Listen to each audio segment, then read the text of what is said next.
시청자 여러분 안녕하십니까? 목요일 뉴스온 시작합니다. 네, 조금 전 들어온 속보부터 전해드리겠습니다.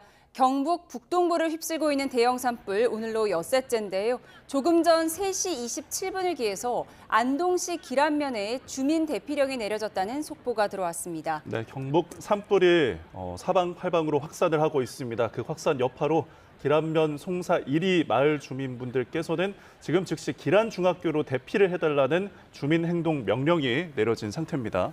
네, 이에 대한 자세한 소식은 들어오는 대로 추가로 전해드리겠습니다. 네, 그럼 안동 지역 연결해 자세한 상황 짚어보겠습니다. 네, 현장에 나가 있는 취재기자 연결합니다. 오선열 기자. 네, 경북 안동입니다. 네, 산불이 안동 도심 쪽으로 향하고 있다고요? 네, 산불이 안동 시내 지역으로 향하면서 주민 대피령이 내려졌습니다. 제가 있는 곳은 안동 도심과 3km 떨어진 야산인데요. 소나무 군락 쪽에 불이 붙으면서 조금 전까지 진화 작업이 이어졌습니다. 지금은 불길은 잡혔지만 검게 그을린 곳에서 연기가 조금씩 피어오르고 있는데요. 소방당국은 재발하지 않도록 잔불 관리에 집중하고 있습니다. 이곳에서 북쪽으로 조금만 올라가면 낙동강인데요. 강을 건너면 바로 아파트가 모여있는 안동 도심입니다. 이 때문에 안동 시내에 사는 주민들에게 대피령이 내려졌는데요. 산림당국은 시내로 산불이 번지지 않도록 낙동강 아래쪽에 진화 자원을 집중하고 있습니다. 지난 22일 이성에서 발생한 산불은 24일 안동시 기란면으로 확산한 이후 하회마을 등을 위협하며 곳곳으로 번지고 있습니다. 이곳 안동을 포함해 이성과 영양, 청송, 영덕 등지의 산불 영향구역은 3만 3천여 헥타르로 잠정 추정되는데요. 서울 면적의 절반을 넘는 규모로 지난 2000년 동해안 산불을 넘는 역대 최대 규모의 피해입니다. 이곳 안동을 비롯한 산불 피해 지역에 오후부터 단비가 예고돼 있는데요. 다만 기상청이 예보한 강수량은 5mm 미만입니다. 산림청은 비의 양이 적어 산불 진화엔 큰 도움이 안 될 것으로 보인다고 밝혔습니다. 하지만 이번 비가 습도를 높여 적어도 산불 확산 저지에는 도움이 될 것으로 본다고 말했습니다. 산림당국은 오늘 헬기 79대와 지상인력 4,900여 명, 진화차 660여 대를 투입해 진화 작업을 벌이고 있습니다. 어제 진화 헬기가 추락해 조종사 1명이 숨진 만큼 안전을 최우선으로 삼고 산불 확산을 차단할 방침입니다. 지금까지 경북 안동에서 YTN 오선열입니다. 네, 산불이 바닷가 쪽인 경북 영덕으로까지 번지면서 전기와 통신이 모두 끊어지는 등 피해가 잇따르고 있습니다. 네, 산지와 인접한 항구에는 항만시설과 어선내까지 불이 옮겨 붙기도 했습니다. 역시 현장에 취재기자 나가 있습니다. 김기수 기자.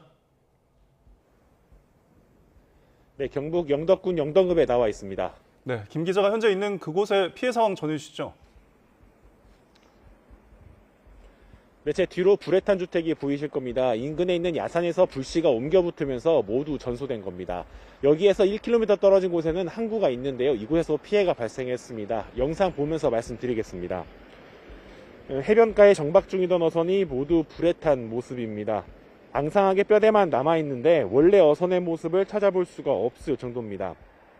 인근에 있는 항만시설은 물론 항구 마을 전체가 산불 피해가 번지면서 검게 변해버렸고 통신도 모두 끊어졌습니다. 이곳 경북 영덕은 한 차례 주불이 지나간 상황입니다. 하지만 주불이 지나가면서 주택과 창고, 하우스 등 마을 곳곳에 피해를 남겼습니다. 현재는 주불과 함께 뒤따라오는 불이 곳곳에서 발생한 상태입니다. 청송에서 영덕군청으로 이동하는 중간에 산림진화대원들이 불을 정리하는 모습도 볼 수 있었습니다. 오전 11시 50분쯤에는 60대 화재 진화대원이 차 주변에서 숨진 채 발견됐는데요. 이 진화대원은 그제 의성 산불 진화에 지원을 다녀온 뒤 소식이 끊겼고 가족들이 실종 신고를 한 것으로 알려졌습니다. 이로써 이번 산불로 영덕에서 숨진 사람은 9명으로 늘었습니다. 이곳 영덕의 산불 진화율은 10% 정도에 불과한 상황입니다. 산불 발생 구역은 7,800여 헥타르, 남은 화선은 91km로 추정됩니다. 산 능선마다 연기가 피어오르고 매캐한 냄새도 점차 강해지고 있는데요. 산림당국은 헬기 13대, 600여 명이 넘는 인력을 투입해 진화 작업을 벌이고 있습니다. 건조한 날씨가 이어지고 오후 늦게 약한 비가 예보돼 있긴 하지만 진화에 도움이 될지는 불확실한 상황입니다. 지금까지 경북 영덕에서 YTN 김기수입니다. 네, 산청에서 발생한 산불은 오늘로 일주일째, 하동은 닷새째입니다. 오늘 비 예보가 있었지만 야속하게도 기다리던 비는 내리지 않고 있습니다. 산청의 피해 현장에 나가 있는 취재기자 연결합니다. 박종혁 기자. 네, 경남 삼천군 시천면 중태마을에 나와 있습니다. 네, 뒤로 보이는 피해 현장이 정말 처참한데요. 산불 상황 전해주시죠.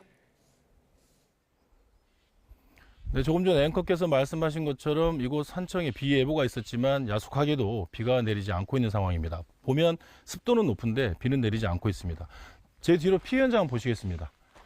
정말 지금 이게 사람이 살았던 집인지 의심이 될 정도로, 믿기지 않을 정도로 이 집이 처참한 모습을 보이고 있습니다. 밑에를 보면 어떤 건물인지 모르겠지만 이 담이 무너지고 철제 지붕이 아예 폭삭 주저앉은 모습 볼 수 있습니다.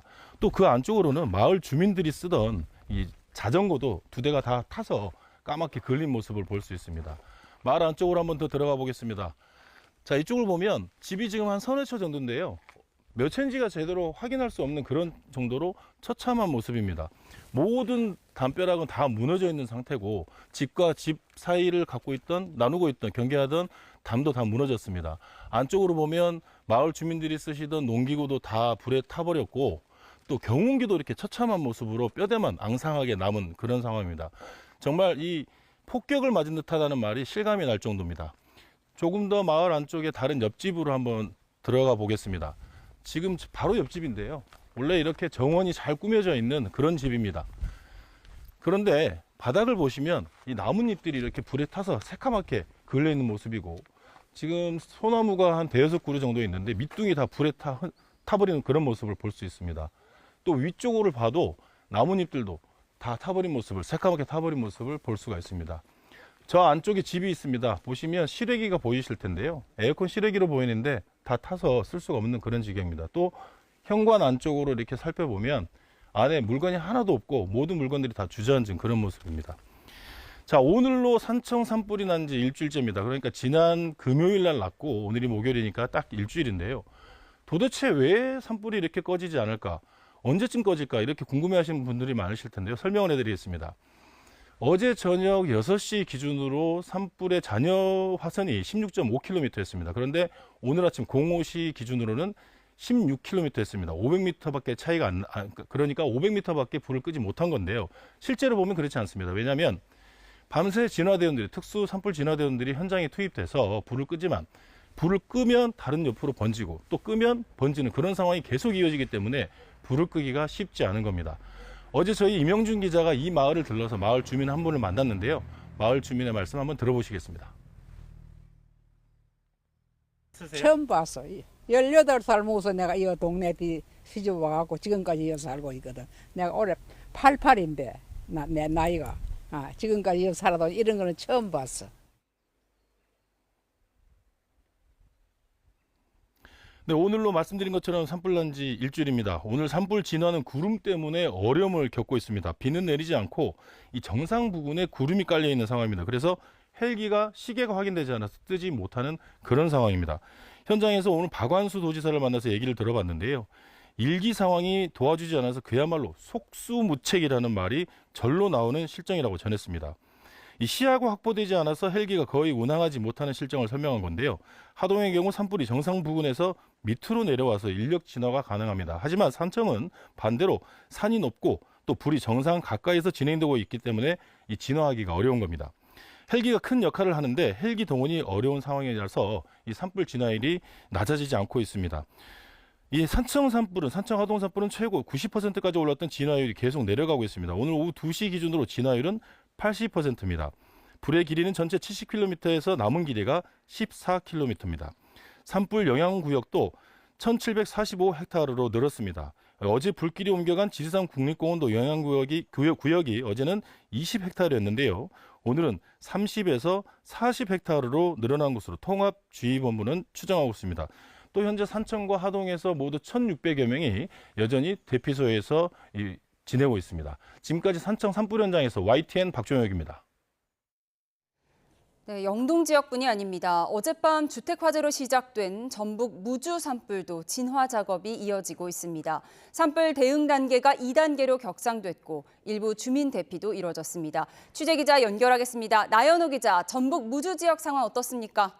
네, 전북 무주 산불은 어젯밤 9시 20분부터 시작됐습니다. 불이 시작된 곳은 무주군 분안면에 있는 주택 저온 창고였는데요. 주택에서 난 불이 야산으로 번지면서 현재 30헥타르에 걸쳐 넓게 퍼진 상태입니다. 현장에서는 화재 원인을 확인하기 위한 소방당국의 감식도 있었는데요. 정밀 조사가 이루어져야겠지만 우선 저온 창고에서 정기적 원인으로 불이 난 것으로 추정됩니다.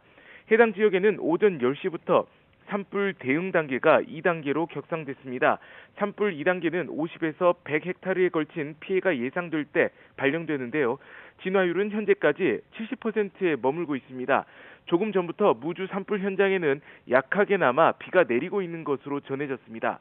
무주 산불 초기부터 현장에는 강한 바람이 불면서 인접한 야산까지 산불이 번졌는데요.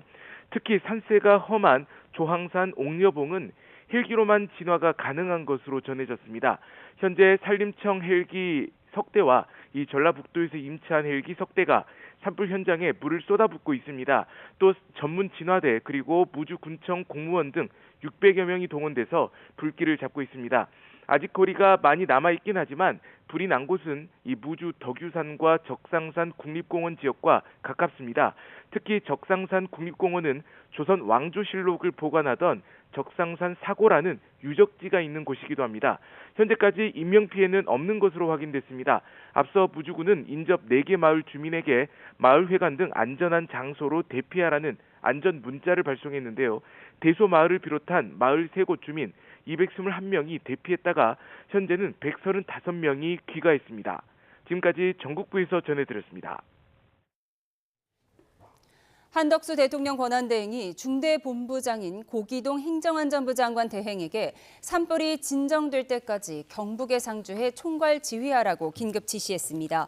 국무총리실은 오늘 한덕수 대행이 역대 최악의 산불로 이재민 수만 명이 발생한 상황에서 구호가 차질 없이 이루어질 수 있도록 이같이 지시했다고 밝혔습니다. 네, 트럼프 미국 대통령이 다음 달 3일부터 미국에서 생산되지 않은 모든 자동차와 부품에 25%의 관세를 부과하겠다고 발표했습니다. 4월 2일 상호 관세도 예외 없이 모든 나라에 적용하겠다고 밝혀서 세계 각국의 대응도 빨라지고 있습니다. 윤현숙 기자가 보도합니다. 외국산 자동차와 부품에 관세를 부과하는 근거로 백악관은 이번에도 무역확장법 232조를 들었습니다. 과도한 외국차 수입이 미국 자동차 산업을 약화시키고 연계된 군수 산업에도 악영향을 줘 국가 안보를 해칠 수 있다는 논리입니다. 1962년 미소 냉전 시기에 만들어져 사실상 사문화됐던 법이지만 트럼프 집권 1기 때 부활했습니다. 2019년에도 이 법을 토대로 관세 부과 카드를 만지작거렸던 트럼프 대통령은 결국 6년 만에 다시 자동차 관세 카드를 빼들었습니다. This will continue to spur growth like you haven't seen. Before I was elected, we were losing all of our plants that were being built in Mexico and Canada and other places. Now those plants largely have stopped and they're moving them to our country. 하지만 관세 카드가 트럼프 정부의 바람대로 꽃놀이패가 될지는 미지수입니다. 미국 자동차 제조업체도 글로벌 공급망과 수입 부품에 의존하고 있기 때문입니다. 철강, 알루미늄의 부품까지 3중고 관세에 신차 가격이 수천 달러씩 올라가면 생산과 소비 양쪽 모두 타격이 우려됩니다.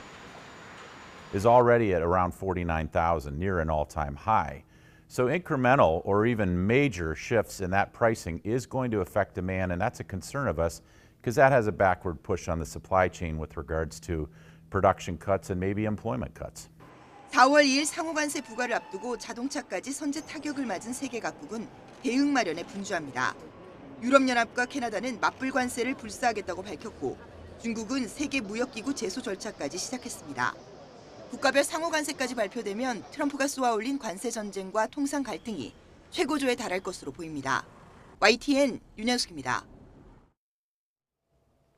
민주당 이재명 대표의 2심 무죄 선고 여진이 이어지고 있습니다. 국민의힘은 우리법 연구회 소속 판사들의 편향적 판결이라며 거세게 반발했는데요. 야당은 2심이 오히려 법리에 따라 충실한 판결을 내린 거라며 여당이 불복하고 있다고 지적했습니다. 이런 가운데 우원식 국회의장은 윤 대통령 탄핵 심판에 조속한 결론을 촉구했습니다. 국회 취재기자 연결합니다. 김철희 기자. 네, 국회입니다. 네, 먼저 여당 분위기부터 살펴보겠습니다. 이재명 대표 2심 무죄 판결에 비판 발언이 이어지고 있다고요. 네, 권영세 비상대책위원장은 비대위 회의에서 법리적으로나 상식적으로 도저히 이해하기 어려운 판결이라고 비판했습니다. 판사 성향에 따라 판결이 좌우된다면 법원의 신뢰와 사법부 독립이 무너진다고도 했는데요. 특히 재판부가 사진 확대를 조작으로 볼 수 있다고 한 데에는 판사들 문해력이 의심된다며 강한 어조로 비난했습니다. 권성동 원내대표 역시 기사를 쓸 때 자신을 확대해서 찍은 사진을 쓰지 말라면서 항소심 판단을 비꼬았습니다. 이어 불공정하고 비상식적인 판결은 전부우리법연구회나 국제인권법연구회 소속 판사들이 내놓고 있다고 목소리를 높였습니다. 들어보시겠습니다. 우리법연구회의 카르텔이 존재한다는 시중에 소문이 이 정도 되면은 사실로 드러났다고 보는 것이 저는 맞다고 생각을 합니다. 이번 판결이 윤 대통령 탄핵 심판에까지 영향을 미치는지를 두고는 당내 의견이 엇갈리는 모습입니다. 별개 사건인 만큼 영향이 제한적일 거라는 견해도 있지만 이 대표 무죄 선고의 전제가 윤 대통령 직무 복귀일 수 있다는 주장도 나왔는데요. 당 관계자는 YTN과의 통화에서 사법부가 정치 문제는 정치권 스스로 해결하라는 의미를 담은 것이라고 해석한 뒤 대통령 복귀를 전망했습니다. 또 헌재 선고가 지연될 때마다 들어가는 사회적 비용이 크다면서 이제는 결론을 내려야 한다는 목소리도 나왔습니다. 네, 반대로 야당은 이 대표 2심 판결에 승복해야 한다는 입장인 거죠? 네, 박찬대 원내대표는 아침 회의에서 법원이 인권을 짓밟은 검찰의 조작 기소에 철퇴를 가했다면서 사필 규정이라고 평가했습니다. 또 국민의힘 권성동 원내대표가 선고 전엔 승복을 외치더니 말을 바꿨다면서 헌재 선고 결과에 승복하겠다는 말도 거짓이냐고 쏘아붙였습니다. 들어보시겠습니다. 이렇게 쉽게 거짓말을 하고도 양심의 가책을 느끼지 않는지 묻고 싶습니다. 앞으로 권성동 대표가 콩으로 매주를 쓴다 해도 아무도 믿지 않을 것입니다. 검찰을 향해선 민주화 이후 이토록 정치적인 기소와 표적 수사를 남발한 적이 있느냐며 야당 대표도 이럴진데 일반 국민은 오죽하겠느냐고 날을 세웠습니다. 여당이 재판부 성향을 문제 삼은 것에도 적극 반박하는 모습입니다. 조승래 수석대변인은 우리법연구회 판사들이 여권 인사들에게 유리한 판결도 많이 했다면서 선고 결과를 흠집내기 위한 정치 공세라고 평가절하했습니다. 헌재 판단에 미칠 영향은 제한적이라는 게 대체적 평가인데요. 문영배, 이미선 재판관 퇴임이 얼마 남지 않은 만큼 서둘러 결론을 내려야 한다는 비판의 목소리는 여전합니다. 또 한덕수 대통령 권한 대행에게는 마은혁 헌법재판관 후보자를 조속히 임명하라고 촉구하기도 했는데요. 우원식 국회의장 역시 긴급 담화를 통해 신속한 탄핵 심판 선고와 함께 마은혁 후보자 임명의 필요성을 재차 강조했습니다. 지금까지 국회에서 YTN 김철입니다.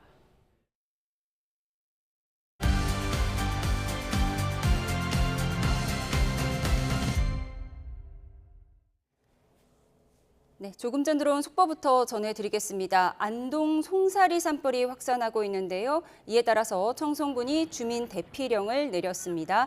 안덕면과 고아리, 지소리, 신성리, 노래리, 근곡리 주민들에게 주민 대피령이 내려졌는데요. 안덕중학교로 대피하라는 메시지가 전달되고 있습니다. 다시 한번 전해드리겠습니다. 조금 전 안동 송사리 산불이 확산함에 따라서 청송군이 주민 대피령을 확대 발령했다는 속보를 전해드립니다. 자세한 소식은 들어오는 대로 다시 한번 전해드리도록 하겠습니다.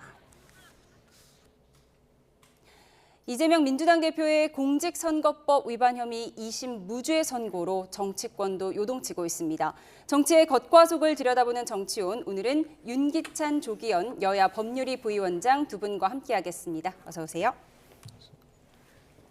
네, 이재명 대표는 정치를 시작한 이후 사법적 고비가 있을 때마다 기사회생하는 모습을 보여왔습니다. 영상 보고 대담 시작하겠습니다.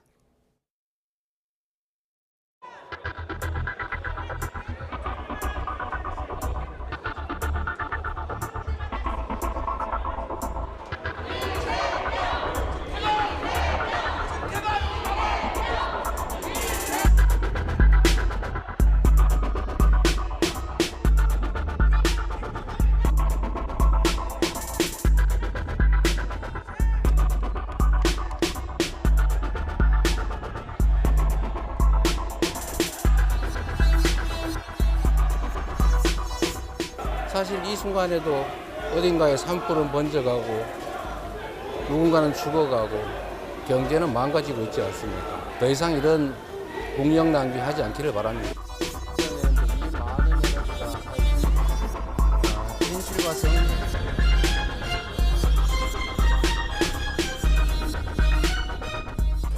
금방 유감스럽다 그랬잖아요. 그거는 받아.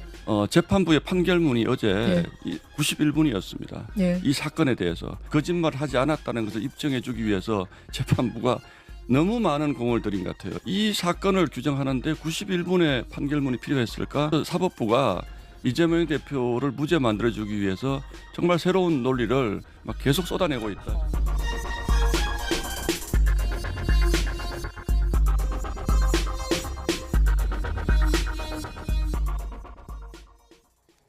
네, 보신 것처럼 1심을 180도 뒤집고 무죄가 선고되면서 여야의 희비가 엇갈리고 있는데요. 조금 전 들어보신 것처럼 국민의힘 신동욱 의원은 이 대표의 무죄를 위해서 재판부가 91분 동안 판결문을 읽었다. 거짓말 하나 하기는 굉장히 쉬운데 그 거짓말이 아니라는 걸 밝히기 위해서 수만 개의 단어가 필요하다는 말이 있다. 이런 얘기를 했습니다. 국민의힘에서는 전혀 예측하지 못한 결과였을까요? 네, 전혀 예측을 못했죠. 특히나 이제 양형상의 변화가 있을 수도 있다. 이 부분은 뭐 그럴 수 있다고 봤어요. 근데 이제 양형상의 이유를 떠나서 두 그 혐의 사실 모두 무죄 나온다는 생각은 뭐 저도 거의 해보지 못했고요. 제 주변에 많은 분들이 이제 그런 그 예상을 하지 못했습니다. 물론 기대하고 이제 예상은 다른 거잖아요. 정치적인 입장에 따라서는 기대를 많이 하셨겠죠. 무죄가 나올 수도 있겠다라고 기대 섞인 희망을 갖고 계시긴 했을지라도 법률가적 관점에서 보면 이것이 전부 무죄로 나올 거라는 생각은 못했어요. 만약에 증거조사 과정에서 기존에 1심에서 했던 증거와 다른 증거가 현출이 됐고 그 증거에 따라서 사실관계를 달리 판단한다 그러면 무죄를 할 수 있는 여지가 있죠. 그런데 기존의 증거조사에 추가해서 한 증거조사 과정에서도 이재명 대표께 유리한 어떤 증거조사가 되질 않았거든요. 그런 상황이기 때문에 그 누구라도 무죄가 나올 것이라는 생각은 하지 못했다. 예를 들면 증감법상의 그런 법리적 주장을 받아들여서 이거 무죄다 이렇게 나올 수는 있죠. 그런데 범죄 혐의가 입증이 안 된다라는 취지의 무죄 판결은 예상을 전혀 못했습니다. 예, 국민의힘에서는 판사의 판결문인지 변호사의 변론서인지 헷갈린다 이런 얘기도 있었어요. 말씀하신 것처럼 증거조사가 바뀐 게 없고 오히려 추가로 채택된 증인들은 이 대표 측에 불리한 진술을 했는데 어떻게 해서 무죄가 나왔다고 보세요? 기존 대법원 판례의 허위사실 공표죄 법리에 충실히 따른 거죠. 그러니까 1심 때도 뭐 저나 뭐 민주당의 법률가들은 그 대부분 무죄가 나올 거라고 봤습니다. 이건 기대가 아니라 기존의 이 법원이 허위사실 공표죄 판단하는 기준에 의할 때 유죄가 나올 수 없다고 본 거죠. 대표적으로 어제 항소심 법원의 판단도 뭐 같았는데 의견 표명이나 가치 판단은 사실의 적시로 보지 않는다는 것. 그리고 이 허위사실 적심으로 특정된 부분은 그 하나의 이 표현만을 볼 것이 아니라 전체적 맥락 속에서 사실에 맞으면 그걸로 허위사실 공표로 볼 수 없다는 뭐 대표적인 이 두 가지 판례 기초에 볼 때 국토부 협박 발언도 그렇고 김문기 처장을 몰랐다는 발언도 그렇고 기존 법리로 볼 때는 이게 허위사실 공표죄에 해당되지 않는다고 본 겁니다. 그럼에도 불구하고 1심이 이례적인 판결을 했다는 것이죠. 그래서 항소심 재판부는 기존 대법원 이 판례에 따라서 1심 법원의 판단을 번복할 것으로 봤고요.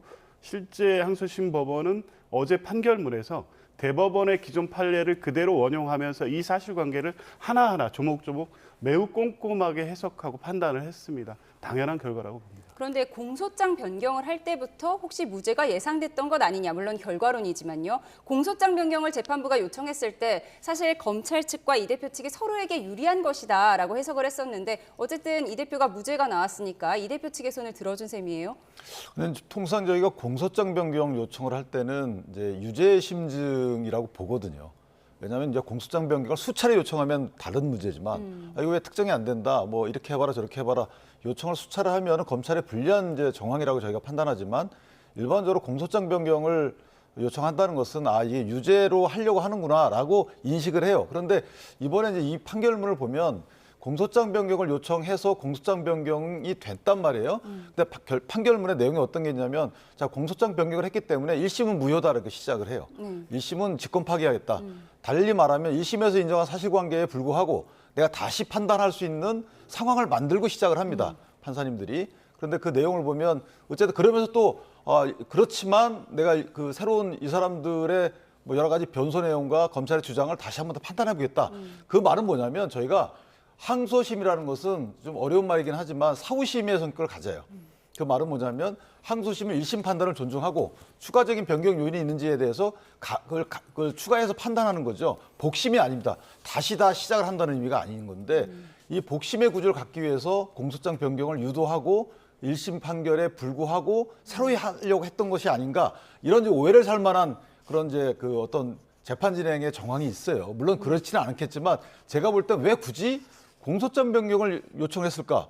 어차피 무죄할 건데 네네. 그게 이해가 안 되는 부분이 있는 것이죠. 그래서 공소장 변경에도 불구하고 이런 사유 때문에 이거 무죄할 수밖에 없다라는 정황이 저는 판결문에 안 보인다는 거예요. 예, 어차피 무죄를 내릴 거면서 굳이 공소장 변경을 요청한 이유를 모르겠다라고 하셨습니다. 어떻게 보십니까? 뭐 항소심 법원 재판부의 입장에서는 1심 법원의 판단도 그렇고 검찰의 공소장 자체가 불완전하다고 볼 수밖에 없었을 겁니다. 왜냐하면 허위사실 공표죄는 이 표현된 그 사실뿐만 아니라 이 발언이 나오게 된 맥락 전체를 봐야 되는데 국토부 협박 발언 같은 경우에는 당일 국감장에서 상당히 장시간 이 공공기관 이전과 관련돼서 이재명 대표가 의원들의 질문에 대해서 묻고 답하고로 계속 오랫동안 합니다. 관련 내용이 다 연결이 되는 거죠. 그리고 이제 중간에 국토부 협박 발언이 하나 들어가고 다시 그 부분을 확인하고 정리하는 발언 이렇게 구성이 되어 있습니다. 그런데 검찰이 공소 제기를 할 때는 그중 일부 발언만 이렇게 뽑아내서 공소장에 이 공소 사실로 기재를 한 겁니다. 그러니까 재판부가 볼 때는 이 발언이 나오게 된 맥락 전체를 봐야 된다. 그래서 이 국감장 발언 전체를 기재하는 내용으로 공소장을 바꿔라는 공고를 했던 거죠. 그런데 사실상 바꾸지 않았습니다. 그래서 재판부는 판단할 때 실제 국감장 발언 전체를 보면서 맥락을 통해서 각 발언을 하나, 둘, 셋, 넷, 다섯, 7개로 쪼갠 다음에 전체적인 어떤 주장이나 이 내용들을 확인해 봤을 때 이재명 대표가 공공기관 이전과 관련해서 설명했던 내용 그리고 국토부의 공문이 갖는 의미, 거기 공문에 기재된 내용들 그리고 앞에서 이런 부분을 설명하면서 압박이라는 표현을 썼던 부분 예. 그러다가 이제 중간에 정리하면서 이 국토부 협박 발언을 했기 때문에 전체적 맥락에서 볼 때는 이 발언 자체만으로 그게 협박이 있었냐 없었냐 그걸로 허위 사실을 판단할 수 없다는 것이고 전체적 맥락에서 볼 때도 허위로 볼 수도 없다는 겁니다.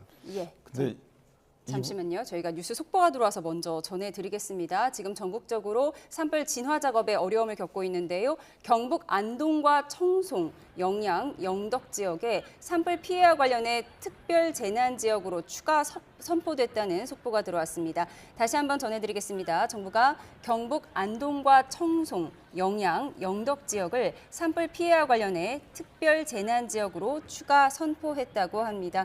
자세한 소식은 추가 들어오는 대로 다시 한번 전해드리겠습니다.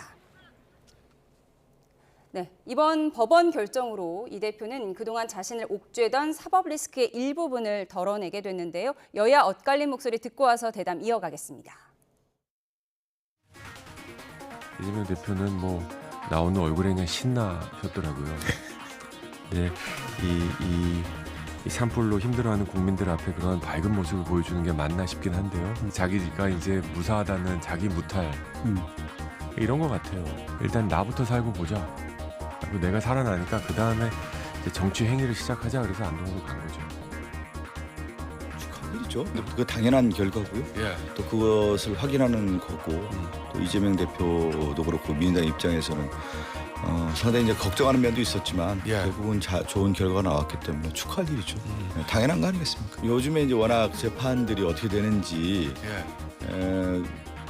결과를 예측하기가 어렵기 때문에.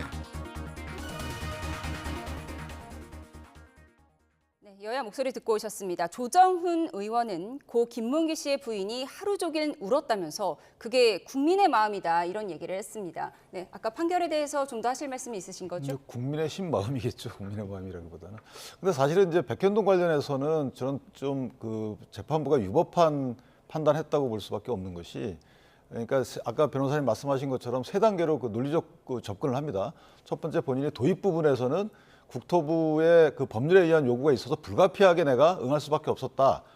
용도 변경을 이렇게 얘기를 합니다. 그 부분은 뭐 재판부 판단대로 이것은 아마 그 의견의 표명이었을 수 있어요. 저는 그 동의합니다. 그다음에 이제 설명 과정에서 보면 이렇게 자기 의무가 있는데 법에서 의무가 있는데 만약에 안 하게 되면 직무유기로 문제 삼겠다는 협박을 받았다 이렇게 얘기를 해요. 그러면 협박을 받았다라는 부분은 뭐 과장대편이라고 쳐요. 그거는 내심의 의사고 뭐 의견 표명이라고 칩시다. 그런데 직무유기로 문제 삼는 것 같이 얘기했다는 부분은 이거 사실관계예요. 이 부분은 사실관계에 대해서 본인이 들었든 아니면 제3자가 들었든 간에 이 부분은 확인이 가능한 거기 때문에 여기에 대한 것은 재판부가 궁색하니까 이거를 보조적 사실관계라 해서 독립적 지위를 갖지 않고 이것은 아까 얘기한 국토부가 법률에 의해서 요구했기 때문에 불가피하게 응했다. 여기에 포섭시켜버려요.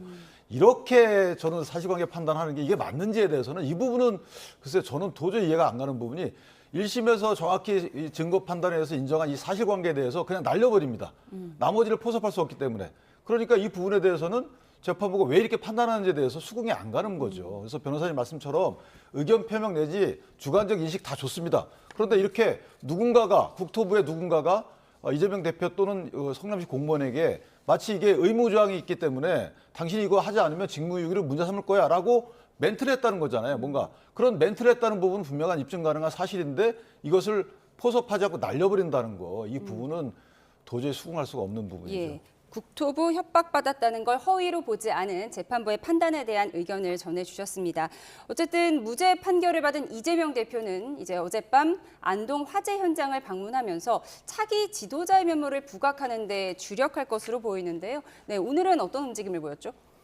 뭐 계속해서 이제 예정된 일정을 수행하고 있고요. 꼭 어제 뭐 재판과 연계시켜서 이재명 대표의 뭐 일정을 해석할 필요는 없다고 봅니다. 이전에도 계속 기업인을 만나고 뭐 노조와도 면담하고 하면서 지금 비상계엄 이후에 굉장히 혼란스러운 전국에서 야당 대표로서의 책임을 다하고 있는 것이고요. 글쎄 이제 헌법재판소의 선고 일정이 나오지 않은 상태에서 조기 대선을 어느 정도 생각은 안 할 수는 없지만 지금의 행보를 모두 대선과 연계시켜서 해석할 문제는 아니라고 봅니다. 오히려 국민의힘이 계속해서 이재명 대표의 이 사건을 대선과 연계시켜서 고민하면서 계속 비판을 해왔던 거 아닙니까? 그러다가 이제 무죄 판결이 나오니까 이 비판에 또 열을 올리고 있는데 그럴 문제가 아니죠. 사법부 판단을 존중하고 지금 이 산불로 뭐 국가적으로 국민적으로 굉장히 어려운 상황에 처해 있지 않습니까? 이 법원의 판단을 가지고 오늘까지 계속 이 논쟁을 이어가고 있는데 그럴 문제가 아니고요. 검찰이 상고한 거 아닙니까?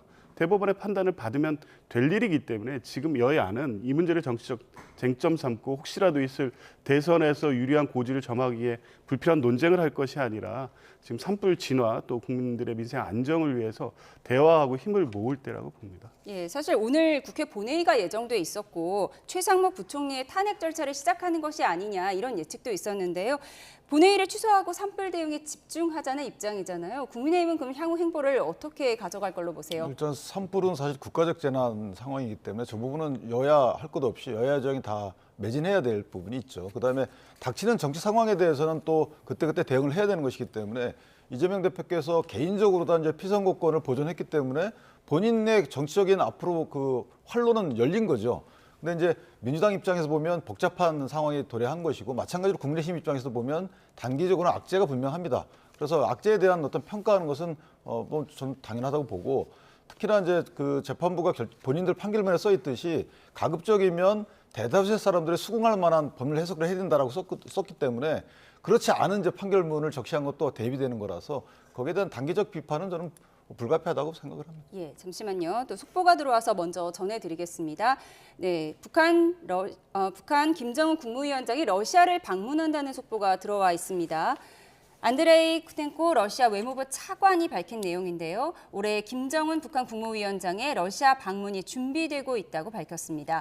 러시아 국영 타스 통신은 현지 시간 27일 루텐코 차관이 이같이 말했다고 보도했습니다. 다시 한번 전해드립니다. 북한 김정은 국무위원장이 러시아를 방문할 예정이라는 속보입니다. 자세한 소식은 들어오는 대로 추가로 전해드리겠습니다. 네, 전국 대담 이어갑니다. 법원이 어제 항소심에서 김문기 전 처장과 이 대표가 함께 찍은 사진을 두고 조작이라고 판단했었는데요. 판결 이후 정치권에서는 이 사진 조작의 의미를 놓고 논쟁이 벌어지고 있습니다. 자세히 보겠습니다. 네.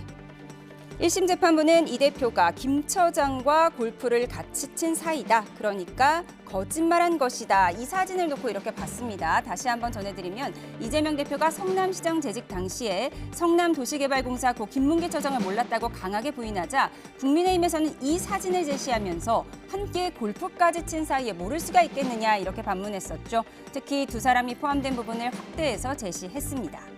재판부의 내용을 좀 볼까요? 1심 재판부는 이 대표가 김 처장과 골프를 같이 친 사이다. 그러니까 거짓말한 것이다. 이렇게 봤지만 2심 재판부는 이 사진이 원본 중에 일부를 떼어서 보여줘 조작된 거라고 볼 수 있다면서 이 대표 발언 역시 허위가 아니라고 판단했습니다. 그러자 이 사진을 최초로 공개했던 개혁신당 이기인 최고위원은 졸지에 자신이 사진 조작범이 돼버렸다면서 앞으로 CCTV를 확대해 제출하면 조작된 증거가 되는 거냐며 반문했습니다. 김미애, 박대출 등 국민의힘 의원들 역시 클로즈업한 번호판 사진 등을 첨부한 주정차 위반 통지서까지 조작이 되는 거냐면서 조작된 사진에 대해선 과태료를 안 내도 되는 것이냐 이런 글을 SNS에 잇따라 올렸습니다. 여야 입장 듣고 오시죠. 언론 여러분, 우리 비대위 회의 기사를 쓰실 때 저를 클로즈업한 사진은 쓰지 마십시오. 서울고등법원에 가면 사진 조작범이 될 수 있으니까 클로즈업해서 찍지 마시길 바랍니다. 법원은 결정적인 고비마다 이해할 수 없는 논리를 내세워 이재명을 살려주었습니다. 만인 앞에 평등해야 할 사법부가 오로지 한 사람 앞에서만 너그러웠습니다. 개인적 의견과 표현할 수 있는 부분인데 이걸 또 다시 유무죄를 다툰다? 라고 한다면 대한민국의 그러니까 사실상 입틀막 나라가 되는 거죠. 표현의 자유는 자유롭게 보장하되 만약 사실관계가 다른 부분이 있다라고 한다면 거기에 대해서는 유무죄를 다툴 수 있다고 봅니다. 뭐 사진 조작건이라든지 백현동 건에 대해서도 당연히 무죄가 선고되어야만 한다라고. 네, 항소심 재판부가 사진 조작이다 이렇게 판단하자 여당에서는 그런 식이면 앞으로 과속 위반 차량 과태료 통지서 사진에 번호판이 확대됐으니 이것도 조작이다 이런 반응이 나오고 있습니다. 그래서 재판부가 물론 이재명 대표 변호인 측에서는 조작이라는 단어를 썼어요. 그런데 재판부가 이 조작이라는 단어를 그대로 썼거든요. 그러니까 조작되지 않은 사진이에요. 이걸 도드라지게 해서 이게 돌출시킨 건데 이거를 이제 확대 해석한 거죠. 확대한 건데 이걸 조작이라고 표현한다는 것 자체가 전 재판부가 법률적인 용어를 쓰신 건가에 대한 일단 기본적인 의문이 하나 있는 것이고 또 하나는 이제 마치 골프를 친 것처럼이라는 단어를 이재명 대표가 쓰시잖아요. 그런데 재판부도 이런 말을 합니다. 아니 진행자가 질문도 하지 않았다. 그런데 이재명 대표가 저렇게 스스로 얘기한 거기 때문에 저 부분은 골프를 내가 치지 않았다라고 표현한 게 아니다라고 그 표현의 의미를 본인 스스로 해석을 해요. 근데 그 이전에 아시다시피 골프 쳤다는 그 여러 가지 주장들이 많이 이어져요. 그럼 진행자가 질문하지 않았는데 답변자가 답변을 하게 되면 이게 허위사실 공표가 아닌가요? 그리고 골프를 쳤다 안 쳤다는 이게 역사적으로 증명이 가능한 거기 때문에 저희가 사실이라고 표현합니다. 그 사실을 공표한 건데 이게 허위이면 허위사실 공표죠. 그래서 여기까지 오고 나서 재판으로 또 마지막 또 쐐기를 박죠. 설사 이게 사실이고 이 대표 그렇게 얘기한 거라 하더라도 이 부분은 아까 얘기한 것처럼 성남 시절에 김문기를 몰랐다는 그 주된 논조에 부가적인 거지 독립적인 지위를 가질 수 없다. 또 이렇게 판단해요. 아까 제가 백현동 때 얘기한 것처럼. 그래서 또 날려버립니다. 그러니까 사실관계에 대한 것들은 날려버리고 의견 표명 남겨두고 그다음에 주관적인 인식 남겨두고 이렇게 하는 판결을 전 본 적이 없어요. 그래서 저 부분은 조작이라는 단어에 저희가 매몰되어 있지만 사실은 그 논리적 접근 과정이 일반적인 법관들의 접근 과정과 제가 봐왔던 매우 다르다. 사실관계를 모두 날려버렸다 이렇게 정리를 하셨습니다. 그러니까 1심 재판부는 골프를 쳤다 안 쳤다 이 부분에 방점을 둔 것이고 2심 재판부는 사진 조작 여부에 좀 관점을 둔 것 같습니다. 어떻게 보셨습니까? 클로즈업을 조작으로 볼 수 있느냐의 여부였는데요. 이게 조작 논란이 저는 제일 무익하고 무의미한 논란이라고 보는데요. 뭐 변호사님은 그 재판부의 판결문을 뭐 잘 보셨으니까 이제 그 부분을 설명을 하셨지만 이게 조작이냐 아니냐 이게 판단 대상이 된 게 아닙니다. 이재명 대표가 얘기한 골프를 친 것처럼 사진을 조작했더라의 의미를 해석하기 위한 재판부의 판단이었죠. 그래서 이 자체만 떼놓고 볼 것이냐, 앞부분의 질문과 답변 과정에서 주된 질문과 답변은 김문기 처장을 알았느냐 몰랐느냐였습니다. 근데 이 사진 내용이 나오니까 이 사진을 가지고 골프 친 것처럼 했는데 사진을 조작했더라. 그러니까 여기에서의 조작의 의미는 엄밀하게 얘기하는 법적인 조작, 그러니까 위조, 변조, 뭐는 이런 의미의 법적 해석이 아니라 이재명 대표가 이 표현을 한 것의 의미를 판단을 한 거고요. 그런 측면에서 봤을 때 10명의 사진 중에 4명을 추출해서 이 4명이 같이 그 골프를 치고 사진을 찍은 것처럼 한 것은 조작으로 볼 수 있다는 겁니다. 그리고 전체의 맥락 속에서 그런 해석이 나올 수 있다는 것이고, 그리고 이걸 독자적으로 볼 수 없다는 게 이게 이 발언 하나로 끝난 게 않습니까? 그러니까 골프를 쳤냐 안 쳤냐를 가지고 계속 논쟁이 벌어지고 있었고, 실제 골프를 쳤다는 증거, 이재명 대표는 절대 나는 그때 호주 출장 때 골프를 치지 않았다는 반론을 계속 하고 있는 상황에서 이 발언이 나왔다고 하면 이건 허위사실 공표로 판단될 수도 있습니다. 그런데 김문기 전 처장을 알았느냐 몰랐느냐의 논란이 며칠째 계속되고 있는 상황에서 갑자기 이 사진이 등장했고, 이 사진이 10명 사진 중에 4명을 추출해서 내놓고 이 주장을 하니까 앞에 여러 가지 설명하는 이재명 대표가 사진 조작했더라라고 설명한 거고, 재판부는 전체적인 맥락에서 볼 때 이것만 떼내가지고 그렇게 판단할 문제가 아니라고 볼 수밖에 없는 겁니다. 원래 허위사실 공표죄 판단은 이 부분, 특정된 부분의 허위성 여부만 판단한 게 아니라 이 발언이 나오게 된 맥락, 전체의 발언의 취지, 그때 어떤 이 표현을 한 이 피고인의 어떤 여러 가지 전체적 상황을 종합적으로 판단하지, 이 발언, 그러니까 공표를 친 것처럼 사진의 조작, 이게 허위냐 아니냐 이렇게 판단하지 않습니다. 권성동 원내대표는 오늘 기자들에게 앞으로 자신의 클로즈업 사진 쓰지 말아라, 사진 조작범으로 걸릴 수 있다, 이렇게 비꼬기도 했습니다. 그러니까 저는 뭐 다 좋아요. 뭐 재판부가 그 논리적 이르는 과정 다 좋습니다. 뭐 제가 양보한다고 쳐요. 그런데 조작이라는 단어를 저기 쓰면 안 되는 거죠. 왜냐하면 조작된 게 없어요. 저게 만약에 사진에 누군가 뭐가 첨가했다, 없던 사람을 넣었다, 그러면 조작이라는 단어를 쓸 수 있지만, 저 도드라지게 그 확대한 것을 조작이라고 표현한다는 것은 본인들의 판단을 좀 합리화하기 위한 좀 무리한 단어 선택이었다는 거 보는 거죠. 그다음에 저 골프를 예를 들어 거기다가요 골프채 하나 놓고 골프채에 있는 사진을 저희가 적시했다고 쳐요. 근데 그거하고 제가 골프 치지 않았습니다라고 하게 되면, 만약에 논리적 연관성이 없다 하더라도 그 부분은 사진 때문에 앞에 이재명 대표께서 한 발언이 뭐 영향을 받는 건 아니에요. 그럼에도 불구하고 사진에 대한 평가를 조작이라는 단어를 씀으로써 이재명 대표를 위한 뭐 문제제기한 사람들이 무리한 문제제기한 것처럼 이렇게 재판부가 이유설치했다는 부분은 상당히 이례적인 부분이죠. 그래서 마지막으로 한 말씀만 더 드리면, 저희가 만약에 이재명 대표와 김문기 씨가 교유행위가 없었다, 주관적 인식이라고 쳐요. 그런데 기억이고, 근데 교유행위가 없었다 있었다라고 판단하는 여러 가지 근거가 있을 거 아니겠어요? 서로 간에 전화를 했다, 만났다, 골프를 쳤다. 자, 이 3가지 얘기를 했는데 이 3가지가 다 허위라고 쳐요. 그럼 이 3가지는 앞부분에 매몰되는 게 아니거든요. 별도의 사실관계인데 지금은 마치 매몰되는 것처럼 설사 골프를 친 것이 허위라 하더라도 이분은 김문기 씨와 교유행위 없었다는 것에 포함된다고 보는 게 독자적인 의미를 갖지 않는다. 이렇게 사실관계 판단을 하게 되면요. 세상에 공직선거법에서 허위사실 공표가 없습니다. 클로즈업이냐 조작이냐, 어제 판결문 내용의 여야 입장을 자세하게 들어봤습니다. 이재명 대표가 2심에서 무죄를 선고받은 걸 두고 민주당에서는 별의 순간이 왔다는 목소리가 나오는 한편, 국민의힘에서는 아직 넘어야 할 산이 많다는 입장을 내고 있는데요. 여야 목소리 듣고 오시죠. 결국은 국민들께서 저는 현명한 판단을 하실 거라고 생각을 합니다. 사실 이재명 대표가 여러 혐의로 지금 재판을 받고 있는데 이게 제일 가벼운 것들이었어요. 앞에서 나오는 것들이 제일 가벼운 것들이었고 뒤에 나오는 것들은 사실 훨씬 무거운 부분들입니다. 사법부는 법과 원칙에 따른 그냥 판결을 했으면 좋겠습니다. 우리 말에 운치를 기삼하는데 이 대표는 운구기구. 운구기구. 운도 좋고 기도 세고. 이재명 대표한테 별의 순간이 왔습니까? 저는 왔다고 봅니다. 윤석열이 석방돼도 우리 민주당은 이재명은 당이 단결하는 그런 계기로 승화가 되더라. 그래서 이건 좋은 징조가 아닌가 이런 생각을 합니다.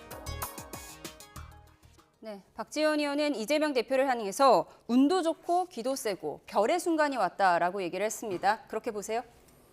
뭐 일단 가장 불확실한 리스크가 제거가 됐기 때문에 조기 대선을 전제한다고 하면 뭐 그런 뭐 리스크가 제거된 건 분명히 맞죠. 근데 이걸 지금 단계에서 이제 질문에 답변을 하신 거로 보이는데요. 별의 순간이 왔다 이러면서 뭐 흥분하고 들뜰 문제는 아니라고 봅니다. 가장 우선적으로는 윤석열 대통령에 대한 탄핵 선고가 파면 결정으로 나야만이 별의 순간이 오든 뭐 하든 이런 상황이 조성되는 거 아닙니까? 이제 그런 것을 고려한다면 뭐 적어도 이제 조기 대선을 전제할 때는 항소심 무죄가 나왔고 대법에 상고한다고 하더라도 무죄 판단이 번복될 가능성도 매우 낮고 혹여 이 파기환송돼서 일부 유죄 취지로 파기환송된다고 하더라도 다시 고등법원 판단과 또 대법원 판단이 있어야 되기 때문에 시간적으로는 뭐 대선 일정에는 아무런 지장을 초래하지 않는 것은 분명합니다. 네. 그럼 비명계의 입지는 이제 더 좁아진다고 보세요?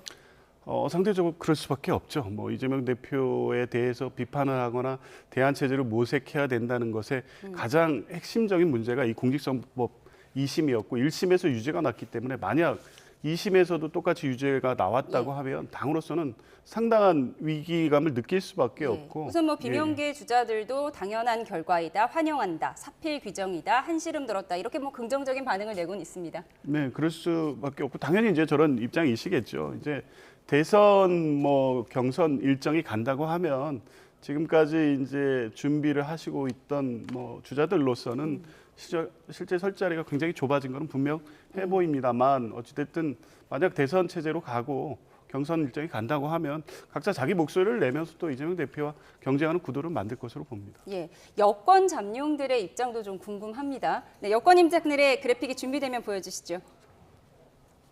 네. 오세훈 서울시장, 대법원이 정의를 바로 세우길 기대한다. 네, 한동훈 전 대표는 유승민 전 의원이죠. 거짓말을 거짓말이라 하지 못하는 홍길동 판결이다. 한동훈 전 대표, 이 대표에게 거짓말 면허증을 내준 판결이다. 이런 얘기를 했는데요. 정리해 주시죠. 저는 개인적으로 이제 만약에 조기 대선이 있게 된다 하더라도 지금 여권 잠룡으로 분류되는 분들, 저분들 입장에서는 크게 시간이 좀 딜레이 되겠지만 크게 변화는 없다고 봅니다. 오히려 더 각자 네 분이면 일단 네 명에게 미치는 영향은 똑같다. 서로 간에 차별되지 않는 영향을 줄 것이다. 왜냐하면 이재명 대표라는 분은 사실 여러 가지 데미지가 있는 상태로 가는데 저 네 분과 관계에서 상대적 관계에서 누가 더 유리하고 불리하고 이게 없는 거죠. 근데 새로운 분이 플랜 B가 나오게 되면 사실 유불리가 각 후보자별로 달라요. 각 장면별로 다르기 때문에 지금 저분들은 크게 이해관계에 뭐 도드라지게 차별되지 않는 상황이기 때문에 저는 오히려 본인들의 계획을 차분하게 세울 수 있는 시간을 번 것이 아닌가라는 생각이 들고 우리 민주당 입장에서 보면 플랜 B를 키울 수 있는 시간이 없기 때문에 당내 단결은 공고히 되고 이재명 대표라는 강력한 주자가 계속 지속은 되겠지만 이 중도 확장력이나 기타 여러 가지 확장적 측면에서는 고민이 좀 많을 것이다. 이렇게 생각합니다. 이재명 때리기에 집중하던 잠룡들 이제 전략 수정을 해야 한다. 이런 불가피성도 얘기가 나오거든요. 그러니까 이재명 대표가 계시기 때문에 이재명 대표 때리기를 계속해도 되는 거죠. 이제는 오히려. 더 때려도 됩니까? 네, 왜냐하면 플랜 B가 사라졌죠. 플랜 B가 있을 수 있는 정치적 공간이 닫혔기 때문에 저는 이재명 대표라는 상수를 상대로 해서 본인들의 전략 수립을 계속해 나갈 수가 있는 정치적 환경이 조성됐기 때문에 그래서 물론 그것이 불리할 수도 있고 유리할 수도 있습니다만은 전략적 차원에서 보면 오히려 국내심은 전략 변경이 필요 없고 민주당은 오히려 전략 변경이 필요하지 않겠는가. 이재명 대표라는 기존의 강력한 대권 주자의 플러스에서 뭐 정책적인 변경이 있어야지만 중도층 소구력을 늘릴 거 아니겠어요? 그런 측면에서 보면 고민이 좀 많을 것이다 이렇게 생각합니다. 네, 여야 잠룡들이 앞으로 어떤 행보를 보일지까지 예측해봤습니다. 지금까지 정치온 윤기찬 국민의힘 법률위 부위원장, 조기현 민주당 법률위 부위원장과 함께했습니다. 고맙습니다.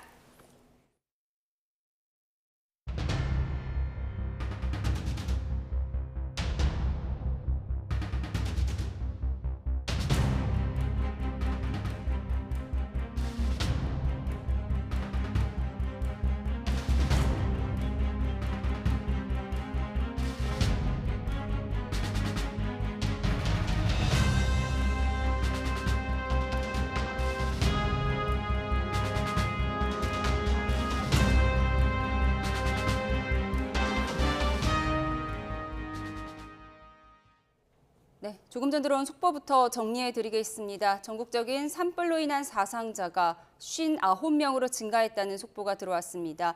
네, 사망자가 27명, 부상자가 32명으로 집계됐습니다. 네, 다시 한번 전해드리겠습니다. 최악의 피해가 발생한 경북 지역의 산불로 인해서 사상자가 59명으로 늘었다는 소식입니다. 인명피해가 늘어나고 있습니다. 사망자가 27명, 부상자가 현재 32명까지 인명피해가 집계가 됐습니다. 자세한 소식은 더 들어오는 대로 계속 전해드리도록 하겠습니다. 네, 그럼 각 지역을 연결해서 상황을 자세하게 알아보겠습니다. 경북 북동부를 휩쓴 대형 산불을 잡기 위한 진화 작업 오늘도 이어지고 있습니다. 네, 불이 난 지 벌써 엿새째인데요. 꺼지긴커녕 더욱 확산하면서 피해가 눈덩이처럼 늘어나고 있습니다. 현장에 나가 있는 취재기자 연결해서 자세한 상황 들어보겠습니다. 김근우 기자. 네, 의성 산불 현장지휘본부에 나와 있습니다. 네, 오늘 비가 예보됐었는데 의성에는 비 소식이 없습니까? 네, 아직까지 모두가 기다리고 있는 단비 소식은 들리지 않고 있습니다. 지금 굉장히 두껍게 먹구름이 낀 상태고 금방이라도 비가 올 것처럼 흐린 날씨이기는 한데요. 아직까지 빗방울은 떨어지지 않고 있습니다. 지금 대구하고 포항 같은 이 같은 경상북도라도 보다 남쪽 지역에서는 이미 비가 시작됐다는 정보가 저희 취재진을 통해서도 들어오고 있는데 이곳까지 구름이 올라와서 산불을 꺼주기를 바라는 그런 주민들과 또 여기 모여있는 자원봉사자들의 바람이 커지고 있는 모습입니다. 다만 예보대로 비가 내리더라도 예보된 강수량 자체가 굉장히 적기 때문에 진화 자체에 큰 도움이 되진 않을 거로 보이는데요. 산불 진화율은 아직까지 제자리 걸음을 하고 있습니다. 절반도 채 안 되는 44.3%에 그쳤는데요. 특히 불이 거세게 번진 영양과 영덕 쪽은 아직 10%대 진화율에 머물고 있습니다. 현장에서 진화 인력 수천 명이 악전고투를 벌이고 있지만 불을 끄는 사이 다른 곳에서 더 많은 불길이 살아나고 있습니다. 산림청은 이번 산불의 영향구역을 무려 33,204헥타르로 잠정 집계했는데요. 서울시 면적 절반을 넘는 규모로 지난 2000년 동해안 산불을 넘는 역대 최대 규모의 산불 피해입니다. 빠르게 번진 불에 인명피해도 속출했습니다. 지역 주민만 모두 22명이 숨졌는데요. 대부분 60대 이상 고령층인데 오늘은 60대 산불 진화대원 1명도 영덕에서 숨진 채 발견됐습니다. 또 어제는 진화헬기 한 대가 추락해 70대 조종사 1명이 숨졌습니다. 산림청은 약한 비라도 내린다면 산불 확산 방지에 큰 역할을 할 거로 기대하고 있는데요. 내일부터는 기온도 뚝 떨어지는 것으로 예보된 만큼 오늘 이후 이번 주말까지가 이번 산불 진화의 골든타임이 될 거란 분석이 나옵니다. 지금까지 의성 산불 현장지휘본부에서 YTN 김근우입니다. 지난 주말 울산 울주 온양에서 발생한 산불이 엿새째 이어지고 있습니다. 네, 조금 전 김두겸 울산시장이 주불은 거의 잡았다고 말을 했는데요. 공식 발표는 아직 아닌 상황입니다. 또 저녁부터는 비가 예보돼서 진화에 도움이 될지 주목되고 있습니다. 현장 취재기자 연결합니다. 오태인 기자.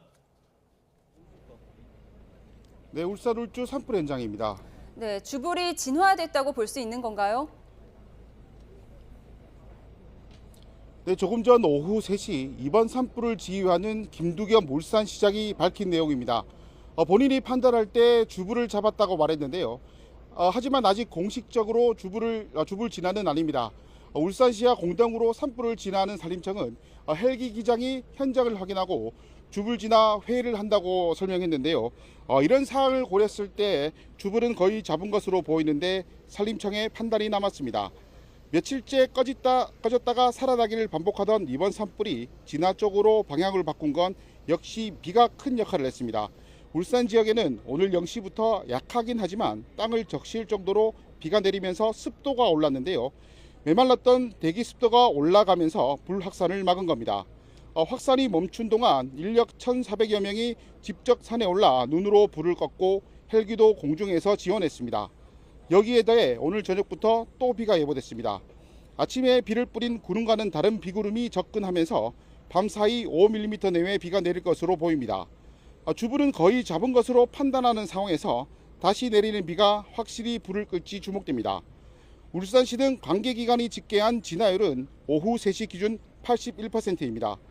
산불 피해 면적은 886헥타르로 늘었고 불길은 전체 20.2km 가운데 3.7km가 남았습니다. 울산 울주 지역 산불은 엿새 동안 이어졌습니다. 인력과 장비를 아무리 투입해도 잡히지 않았던 산불이 결국 비가 내리면서 잡히고 있습니다. 지금까지 울산 울주 산불 현장에서 YTN 오태인입니다.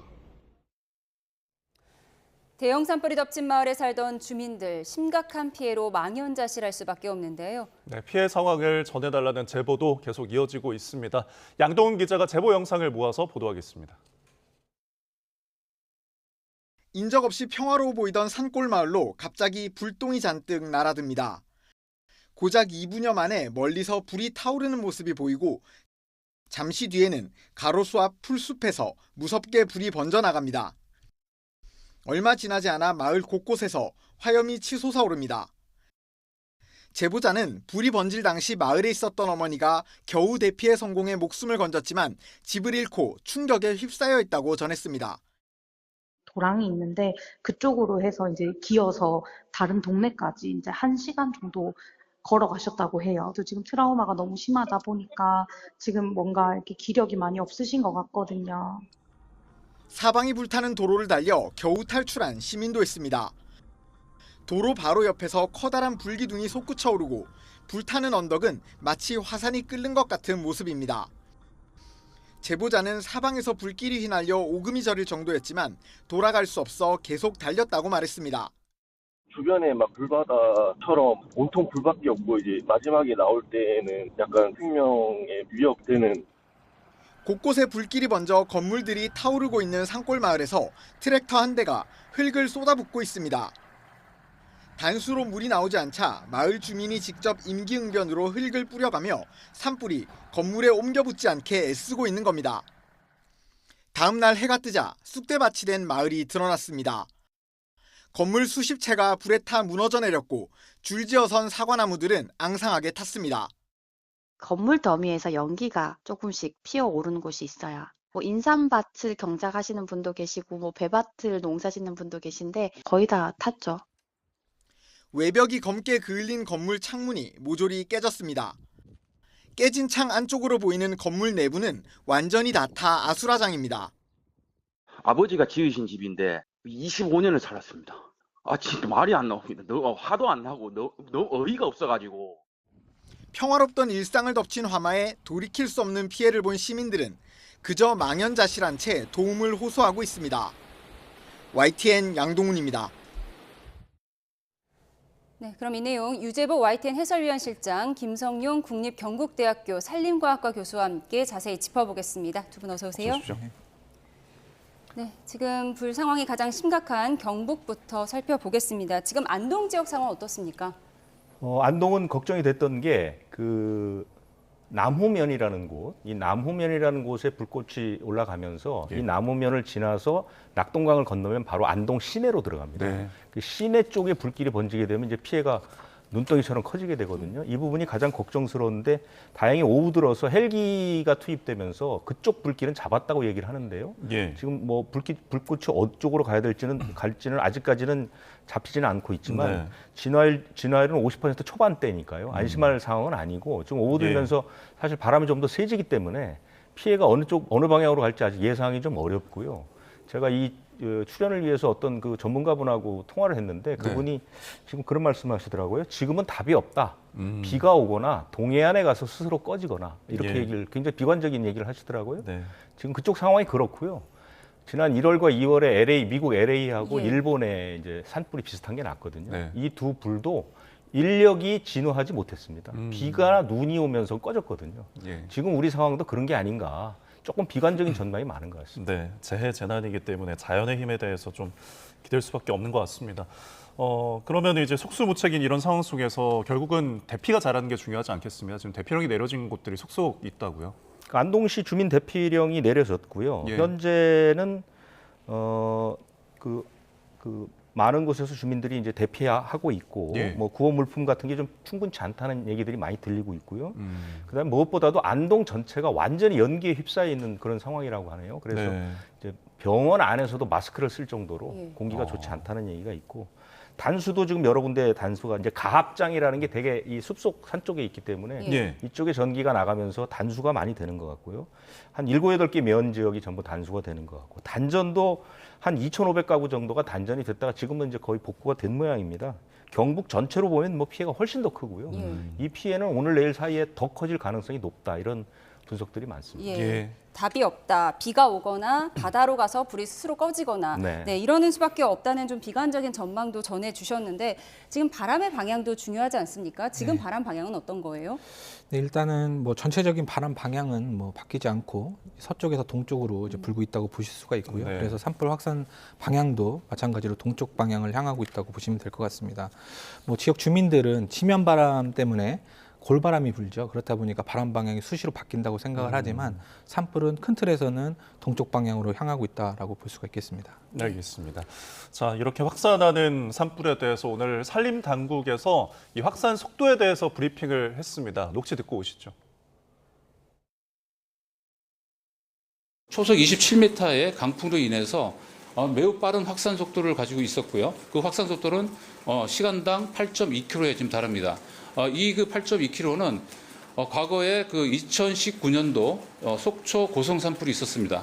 이때 시간당 초속 33m의 바람이 불었었는데 이때 기록된 시간당 5km, 5.2km보다는 훨씬 빠른 확산 속도를 보였다고 판단을 하고 있습니다. 시간당 8.2km라는 이게 얼마나 빠른 속도인지 사실 잘 체감이 안 돼요. 좀 비유해 줄 수 있는 바가 있을까요? 사람의 그 뛰는 속도보다 훨씬 빠르다 이렇게 말씀드릴 수 있습니다. 네. 자, 녹취 듣고 오셨습니다.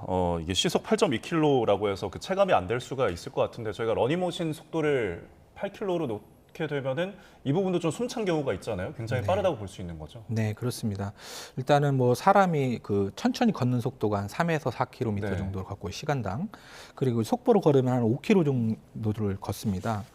사람이 러닝 속도가 한 6에서 7km고요. 근데 사실 이제 공식적으로 8.2km라고 얘기를 했는데 산불은 이제 지면을 타고서 계속 쭉 가는 것이 아니라 비와가 또 날아가잖아요. 그 속도까지 합치면은 사실상 뭐 10km 이상까지도 이 속도가 이제 빠르게 확산할 수 있다라고 볼 수 있겠습니다. 네, 산불이 얼마나 더 빨리 번지는지를 설명해 주셨는데 그렇다면 이 바람이 또 얼마나 세게 불길래 이렇게 불길이 빨리 번질 수 있는 건지 이 부분을 짚어주시죠. 여름철에 태풍 오면 우리가 되게 태풍의 바람 세기 방송에서 많이 보시잖아요. 태풍의 평균 풍속이 초속 17m 이상일 때 태풍이라 하는데 지금 아까 얘기한 건 최고 27m까지 나왔다 하고요. 지난 25일에는 영덕이 25.4m, 영양이 청송이 25m 이렇게 나왔거든요. 그러니까 10m 이상이면 우리가 길거리 간판이 막 떨어져 나가는 수준이고요. 20m가 넘으면 사람이 서 있을지 못할 정도의 수준입니다. 이렇게 바람이 강하니까 이 바람을 타고 불꽃이 날아다닌다고 생각하면 그만큼 이제 속도를 알 수 있는 것이죠. 예. 자, 그러면 이 지형과도 좀 연관이 있을까요? 아무래도 영남 쪽에는 산맥들이 계속 내려오기 때문에 어떤 이 부분도 작용을 했을 것 같은데. 이번에 불이 난 그 지역이 가장 산세가 험한 그런 지역입니다. 그러니까 경사가 가파르고 골짜기가 굉장히 많거든요. 그래서 조사를 보니까 30도 경사 지형에 초속 6m 정도의 바람, 이번 거보다는 훨씬 약한 바람이 불게 되면 바람 없는 평지보다 화재 확산 속도가 78배가 늘어난다고 합니다. 경사가 30도에 초속 6m 바람만 불어도 78배라면 지금 경북 불난 지역의 지형을 볼 때는 이보다 훨씬 빠를 수 있다는 얘기고요. 그래서 최근에 그 비영리 기부단체인 클리마미터라는 곳에서 지금 일어나고 있는 우리나라의 산불을 한마디로 얘기를 했는데요. 이번 산불이 과거보다 기온이 최대 2도가 더 높고 하루 강수량은 최대 2mm가 적고 이건 30%가 적다는 뜻이고 바람이 시속 4.8km로 강하게 이것은 평년보다 10% 정도 강한 바람이 부는 조건에서 발생을 했다. 그러니까 기온은 높고 강수량은 적고 그러니까 습도가 낮고 바람은 강한 이런 조건에서 불이 났기 때문에 이렇게 걷잡을 수 없이 커지고 있다. 이렇게 분석을 하고 있습니다. 지금 온 국민이 비가 시원하게 내려서 산불이 좀 꺼지기를 기원하고 있는데요. 이 절실한 비 이야기 기상팀 연결해서 예보가 어떤지 좀 들어보도록 하겠습니다. 김민경 기자, 비가 얼마나 내리는지 전해주시죠. 네, 경북 지역에는 비가 거의 내리지 않았습니다. 약하게 비가 쏟아진 곳도 있었지만 양이 무척 적어 공식적인 강수량에는 집계되지 않을 정도였습니다. 남서쪽에서 올라오던 비구름이 내륙으로 들어오면서 약해지고 갈라졌기 때문인데요. 남서쪽에서 비구름이 계속 올라오고 있어서 저녁 무렵 산불 지역에 비가 조금 더 내릴 가능성은 있지만 양은 무척 적을 걸로 보입니다. 기상청은 이후 다음 주까지는 뚜렷한 비 예보가 없다며 당분간은 산불 진화에는 불리한 날씨가 이어질 걸로 내다봤습니다. 네, 바람에 대한 이야기도 해보겠습니다. 바람 방향이 북서풍으로 바뀌었다고요? 네, 바람 방향이 전반적으로 남서풍에서 북서풍으로 바뀌었습니다. 경북 의성과 안동, 영양, 영도까지 동쪽으로 길게 퍼지던 산불이 불머리를 틀어 남쪽으로도 번질 우려가 있는 건데요. 북서풍은 소백산맥을 넘으면서 고온 건조해지고 지형 효과로 더 강해질 걸로 보입니다. 산불이 발생한 경북 지역의 순간 풍속은 초속 5에서 10m, 최대 풍속은 초속 20m에 이를 전망입니다. 전문가들은 이미 불길이 지나간 동쪽보다 남쪽에 탈 수 있는 나무나 풀이 많다며 바람 세기와 방향에 따라 주말까지 불이 이어질 수 있다고 경고했습니다. 지금까지 과학기상부에서 YTN 김인경입니다.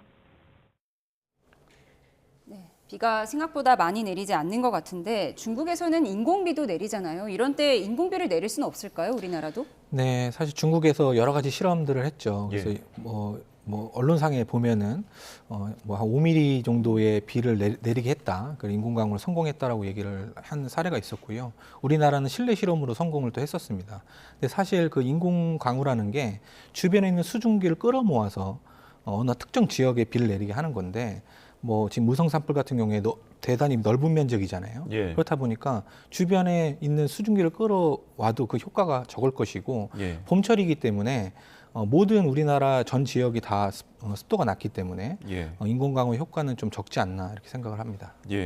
결국에는 이게 산 정상까지 막 불이 옮겨붙고 굉장히 고도가 높다 보니까 뭐 인력보다는 하늘에서 이제 진화를 할 수밖에 없겠는데, 그래서 중요한 게 지금 헬기거든요. 그런데 이런 헬기도 추락하는 사고가 또 있었죠.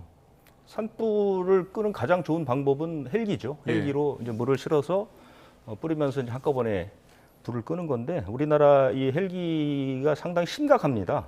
산림청 헬기를 주로 많이 사용을 하는데, 우리나라 산림청이 보유한 헬기가 50대거든요. 50대인데 보통 5,000리터 이상을 한 번에 실는 대형 헬기는 7대밖에 되지 않습니다. 중형이라고 해서 1,000에서 5,000리터 정도가 32대고, 그다음에 이제 소형이 11대. 대수 자체가 굉장히 적고요. 그나마도 지금 그 주로 이제 중형 헬기를 우리가 많이 쓰는데, 우크라이나 전쟁 여파 때문에 부품 같은 게 별로 없어요. 그래서 지금 29대 가운데 8대는 사용을 못 하고 있습니다. 이게 부품이 없어서. 러시아제인가요? 그렇죠. 러시아의 카모프라는 그 헬기인데요. 그러니까 그 부품이 없어서 못 쓰는 게 있고, 한 대는 아예 고장 났는데 고치지도 못하는 상태고, 이 정도로 굉장히 심각하고요. 그다음에 헬기는 한 50시간 정도 운행하면 또 쉬어야 됩니다. 쉬고 정비를 해야 되고요. 헬기 조종사도 비슷합니다. 6일 정도 근무하면 또 하루 쉬어야 되고, 이런 것들이 있어서 굉장히 어렵고요. 지자체에서 헬기를 보유하는데 더 심각합니다. 강원도는 헬기를 보유하지 않고 임차해서 쓰거든요. 사고가 나는 헬기가 이제 강원도 헬기인데요. 평균 기령, 그러니까 헬기의 연령이 41년입니다. 41년. 그리고 심지어 그 정선군에 있는 임차 헬기는 53년 된 것도 있습니다. 이런 헬기들을 지금 운영을 하고 있으니까요. 헬기가 절대적으로 부족하고 너무 낡고 이런 문제점이 있기 때문에 이 부분도 이번 산불을 계기 위해서 근본적으로 한번 되돌아볼 필요가 있다, 이런 생각이 듭니다. 소방 헬기의 문제점을 지적해 주셨는데 인도 관리가 부족하다, 부실하다라는 지적도 있습니다. 제가 문제점을 찾다가 발견한 건데, 인도라는 게 이제 숲길을 얘기하는 거거든요. 숲길이라는 게 뭐냐면 산속에 들어갈 때 자동차가 다닐 수 있는 길입니다. 이 길이 이번 산불을 끄는데 굉장히 중요한 역할을 한다는 것이죠. 무슨 뜻이냐면 아까 제가 말씀드린 것처럼 주간에는 헬기로 인한 진화가 중요한데 야간이 중요합니다. 야간에도 불을 끌 수 있는데 우리는 대부분 야간이 되면 저지선을 만들어 놓고 철수하는 경우가 있잖아요. 지금 그 방송을 보시면 그렇게 얘기를 하는데, 실제로 인도가 개설돼 있으면 진화 차량이 들어갈 수 있습니다. 진화 차량이 야간에 들어갈 수 있는데, 이 진화 차량은 뭐 3톤 정도의 물을 실을 수가 있거든요. 그다음에 이 호스 길이가 한 200m쯤 되니까요. 이 진화 차량이 들어가게 되면 불을 끄는데 굉장히 그 효율이 좋아요. 그러니까 지금은 접근성이 상당히 낮다라고 지적하시는 낮다는 거죠. 겁니다. 뭐냐면 제가 2023년 3월에 경남 합천과 하동이 사흘 사이로 산불이 났거든요. 근데 합천은 임도가 개설이 됐습니다. 그래서 야간 진화율이 82%가 높아졌습니다. 그런데 바로 옆에 사흘 뒤에 난 하동은 임도가 없었기 때문에 야간 진화율이 17%에 그쳤습니다. 이만큼 차이가 나는 거고요. 이번에도 마찬가지입니다. 울산에 이제 불이 났을 때 대운산이라는 곳이 있고 화장산이라는 곳이 두 군데가 있어요. 대운산은 임도가 거의 개설이 안 된 곳입니다. 그런데 화장산은 굉장히 임도가 개설이 잘 돼 있는, 예. 이 화장산에 8시간 만에 진화율이 98%까지 들어갔는데요. 이 이유는 야간 진화가 가능했기 때문입니다. 그런데 우리나라는 지금 1헥타르당 임도가 4.2m에 불과합니다. 독일은 54m, 우리의 14배, 일본도 24m, 우리의 6배 정도 되는 것이죠. 임도라는 게 약점을 갖고는 있어요. 뭐냐면 임도를 개선해 놓으면 사람들이 자꾸 차를 몰고 산에 올라가니까 예. 자연이 훼손될 수 있습니다. 그런 약점은 있지만 어쨌든 산불을 끄는 데는 굉장히 중요한 역할을 하기 때문에 예. 임도 개설과 조림을 같이 계획해서 가는 방식으로 우리도 임도 개설을 좀 적극적으로 고려할 때가 됐다 이런 생각이 듭니다. 네, 그러니까 산속 도로에 대한 지적이었습니다. 그런데 이 밖에도 우리나라 이제 숲의 구성이라든지 식생의 구성이나 어떤 숲의 상황에 대한 지적도 있는데 이 소나무가 뭐 불이 좀 잘 붙는다 이런 이야기가 있더라고요. 네, 맞습니다. 소나무가 사실은 화렵수, 그러니까 우리가 익히 아는 참나무에 비해서는 산불에 매우 위험합니다. 그 예. 이유가 뭐냐면 소나무에는 그 송진이 있죠. 예. 그 송진이 기름 성분이기 때문에 한번 불이 붙으면 열량도 세고, 그러니까 화세가 세지는 거죠. 그리고 잘 꺼지지도 않는 그런 특징들이 있기 때문에 소나무가 이제 위험합니다. 예. 근데 우리나라에 소나무가 정말 많이 있죠. 예. 근데 산불이 위험하다고도 벌채를 할 수도 없는 거고. 네. 그래서 이제 숲가꾸기라는 그런 사업을 통해 가지고 나무를 좀 솎아주는 작업들을 좀 해줘야 되는데 사실 그런 작업들이 지금 잘 이루어지고 있지 않습니다. 그 예. 이유는 이제 환경단체들의 반발이 좀 심합니다. 왜냐하면은 이제 숲을 파괴하는 행위라고 생각을 하는 거죠. 네. 그러니까 우리나라 국민들도 어찌 보면 숲을 나무를 심어만 봤지 가꿔보질 못했어요. 그래서 숲에서 어떤 작업을 한다는 것 자체를 되게 죄악시 생각하는 그런 경향이 있습니다. 이런 인식들 때문에 좀 숲가꾸기를 좀 많이 해야 됨에도 불구하고 네. 아직 좀 미진한 그런 실정이 있습니다. 예. 소나무가 불에 잘 안 꺼진다. 그는 수종도 문제고 또 솎아주는 작업이 필요한데 이 부분이 잘 되어 있지 않다고 지적을 해주셨는데 또 죽은 나무를 잘 관리하지 못한 것도 문제다. 이런 지적도 나와요? 네, 이게 앞서 말씀드렸던 것과 연관성이 있습니다. 예. 속가배기를 해주면서 죽은 가지들까지 다 이제 끄집어내는 거죠. 예. 그런 작업들이 이제 가능한데요. 지금 이건 또 예산, 비용의 문제가 또 있습니다. 이 죽은 가지들, 죽은 나무들을 끄집어내는데 비용이 많이 들다 보니까 어찌 보면은 배보다 배꼽이 더 큰 상황인 거죠. 예. 그런 상황 때문에 잘 끄집어내지 못하고 있습니다. 그나마 좀 다행인 것은 산림청에서 산불 예방 숲가꾸기라고 해서 네. 산물까지 자른 나무들까지 다 끄집어내는 사업들을 하고 있는데 네. 아직까지 좀 예산이 조금 부족해요. 그래서 그 예산도 또 확대가 돼서 좀 많이 하게 되면은 숲 자체의 그 산불 위험성을 좀 줄일 수 있지 않을까 지금 생각을 하고 있습니다. 그러니까 숲가꾸기 안 돼서 산에 이제 굉장히 나무들이 밀도 있게 있으면 거기서 떨어지는 낙엽들이 있지 않겠습니까? 네. 지금 이 지적되는 부분이 또 이 낙엽들이 30-40cm가 쌓여가지고 어떤 불쏘시개 역할을 한다는 건데. 네, 맞습니다. 일단은 뭐 불쏘시개 역할은 당연한 거고요. 예. 이제 탈 물질이기 때문에 이제 진화적 측면에서 보면은 낙엽이 많이 쌓여 있으면 헬기에서 물을 뿌리면 이게 지면까지 닿지는 않습니다. 그렇다 보니까 불씨는 다 그 탈물질과 땅 사이에 계속 예. 있는 거죠. 그래서 재불이 계속 발생하고 그런 상황들이 계속 반복될 수밖에 없는 겁니다. 예. 알겠습니다. 그런가 하면 이번 산불로 문화재 훼손도 상당히 심각한 상황입니다. 천년고찰 고운사도 잿더미가 돼버렸는데요. 네, 지금 현장에 있는 문화재 전문가에게 어떤 상황인지 들어봤습니다. 듣고 오시죠.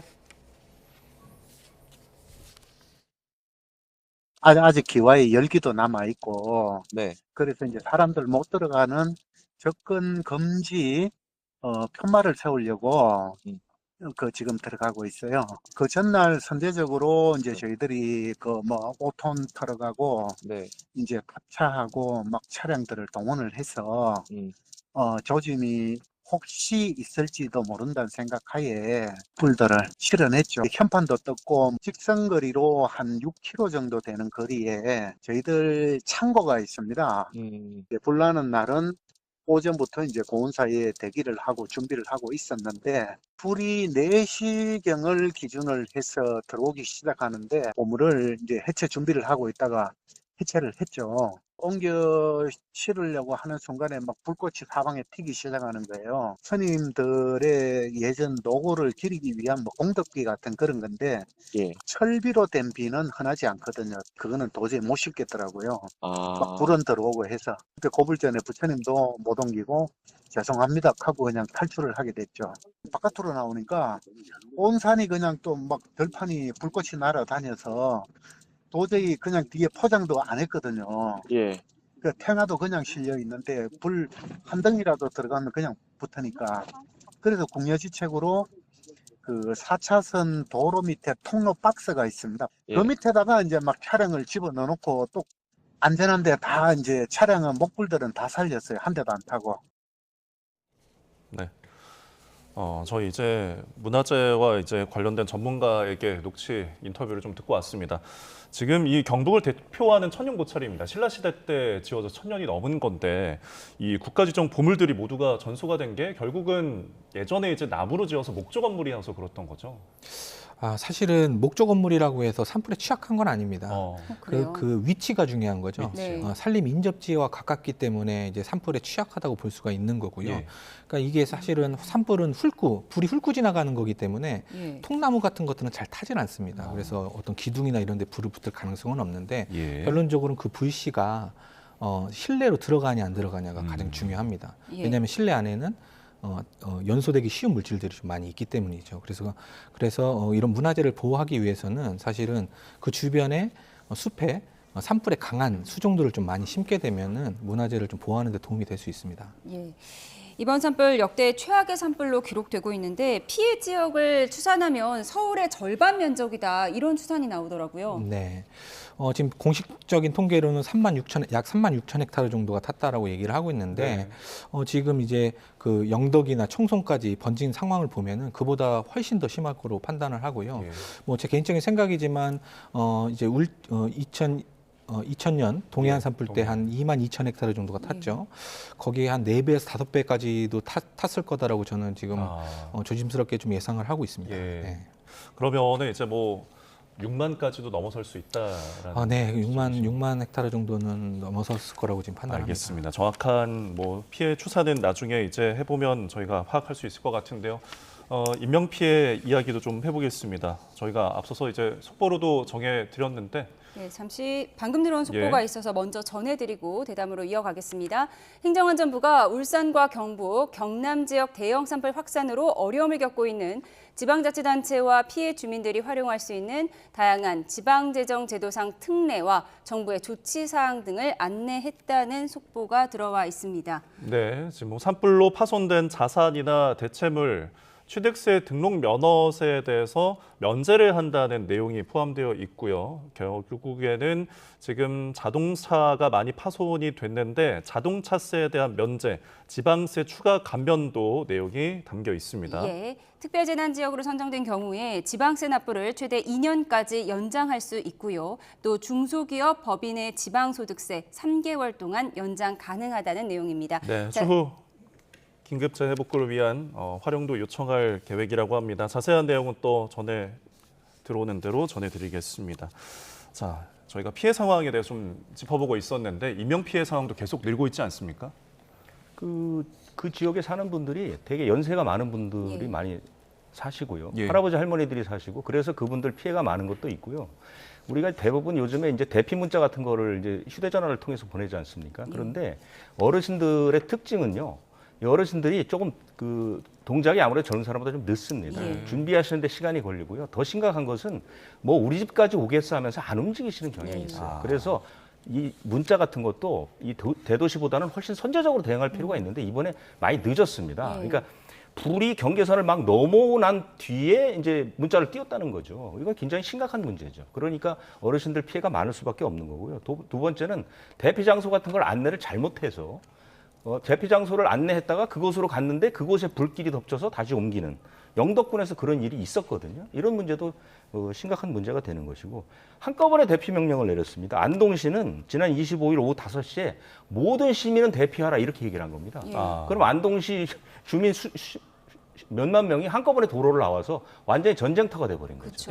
그러니까 대피도 제대로 되지 않고 혼란만 가중시키는 경우들이 있거든요. 그러니까 이런 지자체들의 그 어떤 우왕좌왕하는 행정 이런 것들이 피해를 키울 수 있다. 이런 것도 우리가 고민을 할 부분이라고 생각을 합니다. 예, 알겠습니다. 자, 지금까지 경북 산불과 관련해서 류재복 YTN 해설위원 실장, 김성령 국립경북대학 산림과 교수와 함께 이야기 나눠봤습니다. 오늘 말씀 고맙습니다. 고맙습니다.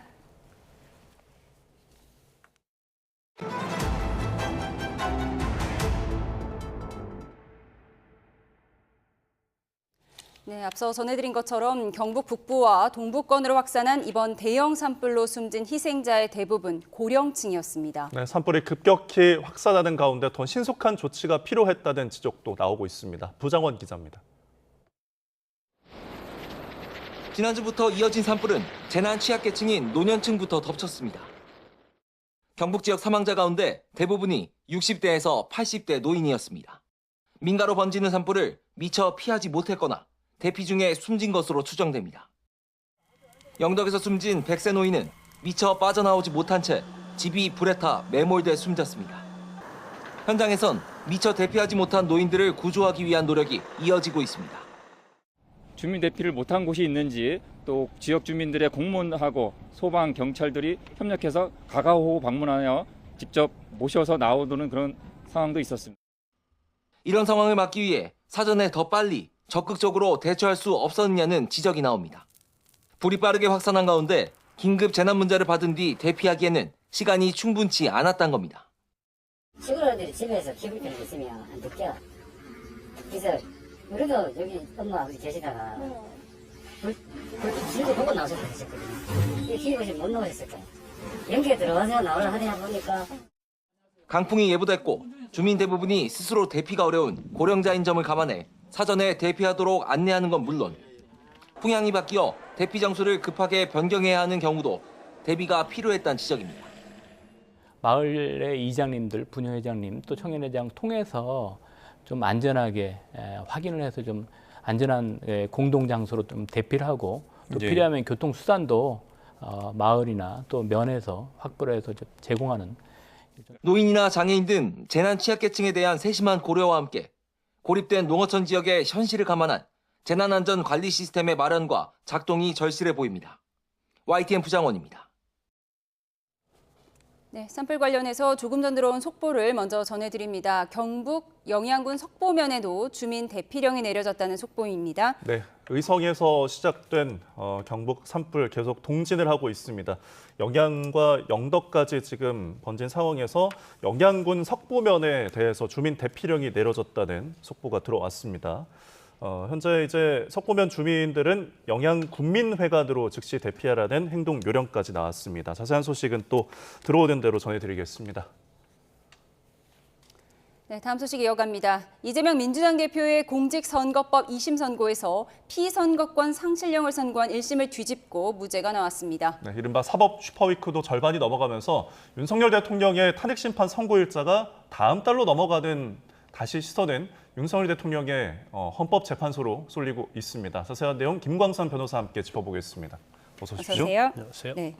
어제 판결문 내용을 보면 이런 내용들이 있습니다. 애매할 때는 피고인에게 유리한 방향으로 예전 지기현 판사의 판결문에서도 본 것 같은데요. 이 부분을 좀 짚어주시죠. 이제 헌법에서요 원칙적인 것은 이제 형사재판에서 어떤 것이 애매할 때는 이제 피고인의 이익으로 하는 겁니다. 그래서 이런 해석도 나오고 저런 해석도 나오면 그 중에서 피고인한테 유리한 부분을 해석을 한다는 거죠. 그래서 대부분이 이런 경우에는 뭔가 좀 약간 의견이 좀 다를 때랄지 그러면 결과적으로 이제 무죄 선고할 때 대부분 이런 형법상 형사소송법상 원칙을 적용을 하는 경우가 많이 있습니다. 예. 자, 지금 이제 그 차이에 대해서 조금 이야기를 해보겠습니다. 1심에서는 유죄였는데 무죄로 바뀐 부분들이 있죠. 네네. 일단 뭐 크게 두 가지잖아요. 예. 김문기 씨와 관련된 거, 그다음에 이제 백현동과 관련된 건데 김문 씨와 관련된 부분 중에 하나가 사진을 보면서 이게 골프를 마치 친 것처럼 사진이 조작됐다. 네. 이런 내용이었는데 1심에서는 골프를 친 것처럼의 방점을 둔 거예요. 네. 그래서 마치 골프를 안 쳤다는 내용으로 이건 유권자가 들릴 수 있기 때문에 이걸 유죄로 판단했었는데 지금 뭐 항소심 2심 재판부에서는 이게 그 사진 자체가 일부를 확대한 거기 때문에 이거 조작으로 볼 수 있다고 딱 단정을 했어요. 그래서 또 골프를 안 쳤다고 말하지 않았기 때문에 이거 자체를 검찰이 주장한 것처럼 골프를 안 쳤다는 걸로 해석할 수도 있지만 또 골프를 안 쳤다고 명확하게 얘기하지 않았기 때문에 이 부분에 대해서 이제 피고인에게 유리한 그런 해석을 한다고 하면 이건 이제 허위 사실을 볼 수 없고 더구나 김문기를 몰랐다는 그러한 내용과 이제 동일선상이 있다. 네. 그래서 인식에 관한 문제로 봐가지고 이 부분도 무죄로 했고요. 그다음에 이제 예상하지 못했던 부분이 백현동 관련 무죄인데 예. 이재명 대표가 이제 두 개가 있는데 이제 그 중에서 제일 유죄가 나올 가능성이 크다고 전문가들이 생각했던 부분이 본인이 국토로부터 예. 직무유기와 같은 그런 내용으로 협박을 받아서 어쩔 수 없이 백현동에 대해서 용도 변경을 해줬다 이런 취지의 방송에 나가서 얘기를 했거든요. 예. 그런데 이거 자체도 국토부에서 여러 차례 공문을 보냈고 네. 그리고 또 해달라고 요구를 했기 때문에 이재명 대표 입장에서는 이걸 압박으로 받을 수 있다. 예. 근데 이 압박을 협박으로 표현하는 것 자체가 좀 과장은 돼 있을지언정 이걸 허위 사실을 볼 수 없다. 그래서 이제 결과적으로 보면 1심에서 무죄 나왔던 부분을 예. 다 주관적인 인식으로 본 거예요. 예. 그래서 어떤 행위가 아니고 주관적인 인식에 의해서 이걸 이야기했기 때문에 설사 거짓말이다 할지라도 죄가 되지 않는다는 취지로 선고를 한 겁니다. 예. 일단 뭐 당연히 뭐 상고 검찰에서 무죄가 나오기 때문에 했을 것이고요. 또 1심에서 유죄고 2심에서 무죄잖아요. 네. 이제 대법원에서 이제 다퉈보겠다는 취지로 보입니다. 그래서 이게 일반적으로 1심의 선고 자체가 항소심 가면 아니 상고심에서는 법률심의 때문에 사실관계는 존중하거든요. 네. 그런데 이게 행위에 가는 거냐, 인식에 가는 거냐, 근데 이 부분은 제가 볼 때는 이제 법률적인 요소가 있기 때문에 예. 대법원에서 이 부분에 대해서는 다시 한번 판단받을 가능성이 크다. 이렇게 봅니다. 예. 만약 예. 유죄 취지로 파기환송하게 되면 2심에서 또 한 번 판단을 내리게 되니까 이제 시간이 더 지체되는 거잖아요. 그렇죠. 만약에 뭐 그대로 검찰이 상고했는데 상고 이유가 없으면 예. 대법원에서 그냥 확정을 시키죠. 상고 기각하고. 네. 그런데 아까 행위냐 인식이냐 이 부분에 대해서 대법원이 다른 판단을 하게 되면 파기환송되면 또 서울고등으로 오고요. 네. 또 서울고등은 대법원에서 파기환송한 취지에 따라서 재판을 하고 또 선고를 하고 그러면 또 검찰이든지 이재명 대표든지 불리한 측에서 또 재상고를 하겠죠. 예. 그럼 이제 대법원에서 그다음에 이제 확정이 되는 겁니다. 그래서 시간은 이제 상당히 적어도 뭐 한 6, 7개월, 1년 가까이 더 걸릴 수도 있다 이렇게 봅니다. 예, 알겠습니다. 사실 이번 주가 사법의 슈퍼 위크다라는 이야기가 나왔던 게 한덕수 총리에 대한 이제 권한대행에 대한 탄핵 선고가 있었고 이재명 대표의 이제 2심 선고도 어제 나왔고요. 그리고 지금 이제 기대를 모으는 게 윤석열 대통령에 대한 탄핵 심판 이번 주에 나오는 게 아닌가라는 거였는데 지금 좀 이 부분에 대해서는 불투명한 것 같아요. 일단 오늘이 목요일이잖아요. 예. 그럼 결과적으로 따지면 뭐 오늘 내일 공지를 하지 않기 때문에 선거 공지를 하지 않기 때문에 이제 다음 주 넘어간다 이렇게 볼 수 있는데 이게 워낙 우리가 생각했던 예측이 좀 틀리고 있어요. 예. 그러면 결과적으로 지금 우리가 예측할 수 있는 것은 뭐 다음 주다 이렇게 볼 수는 없는 것 같고요. 예. 확정적으로 결국 4월 18일 이전이 될 것이라고밖에 네. 예측할 수 없어요. 왜냐하면 이때 이제 문영배 헌법재판관하고 이민선 재판관이 이때 퇴임을 하거든요. 네. 근데 이때까지 만약 선고가 안 이루어지면 이건 엄청난 혼란이 있을 겁니다. 그래서 적어도 4월 18일 이전에 선고가 될 것이다. 그러면 이제 다음 주냐, 그 다음 주냐 아마 이제 그게 아마 선고를 하는 가장 적합한 시기가 될 것이라고 봅니다. 예. 과거 박근혜 전 대통령 탄핵 심판에서는 이정미 재판관 퇴임 뭐 하루 이틀 전에 선고가 내려졌었죠. 이번에도 그럴 가능성을 이제 배제할 수는 없어요. 그래서 18일인데 문영배, 이미선 두 재판관이 4월 18일이잖아요. 예. 그러면 그 전 며칠 전에 선고될 가능성도 존재하고 있다 이렇게 봅니다. 예. 근데 그 18일이 이제 금요일인데 저희가 네. 지금까지 계속 금요일 날 선고가 나오지 않았습니까? 그러면은 이제 임기가 만료되는 당일에 나올 수도 있을까요?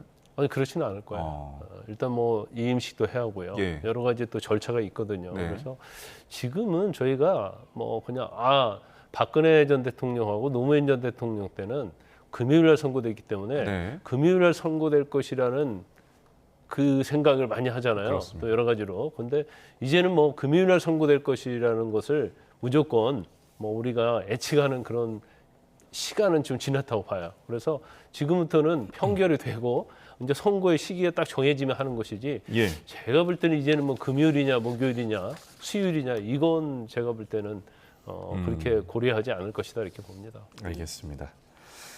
자, 저희가 또 다음 주의 일정을 보면은 이제 수요일에 재보궐선거가 있습니다. 그렇다면은 월요일, 화요일이는 아무래도 선거 직전이기 때문에 그럼 또 그 다음 주로 또 넘어가는 거냐 아니면은 목요일, 금요일이냐 뭐 이런 또 전망이 나오더라고요. 제가 볼 때는 뭐 재보궐선거보다도 예. 대통령에는 탄핵선거도 중요하죠. 그래서 재보궐선거는 일부 지역에서 진행이 되는 거잖아요. 예. 그래서 이 부분까지는 뭐 그렇게 큰 고려를 하지 않을 것이다. 이게 뭐 전국적인 선거라고 하면 당연히 고려를 하겠죠. 근데 이제 전국적인 선거가 아니고 이제 보궐선거하는 그 지역을에 부분적으로 이루어지기 때문에 그 부분까지는 뭐 헌재에서 고려하지 않을 거라고 봅니다. 예. 지금 오늘 우원식 국회의장이 빨리 선고해라 또 이제 독촉하는 듯한 기자회견을 네. 열기도 했거든요. 네. 네, 앞으로의 진행 상황 어떻게 예상하십니까? 일단 아직도 평의가 이루어지고 있는 걸로 보이고 네. 또 평결할 정도의 성숙하지는 않았다 이렇게 봅니다. 그래서 지금 뭐 우리가 뭐 밖에서 워낙 보안이 철저하기 때문에 추루할 수밖에 없는데 저는 결과적으로 볼 때는 이제 인용이냐 기각이 첨예하게 대립을 하고 있다 이렇게 봐요.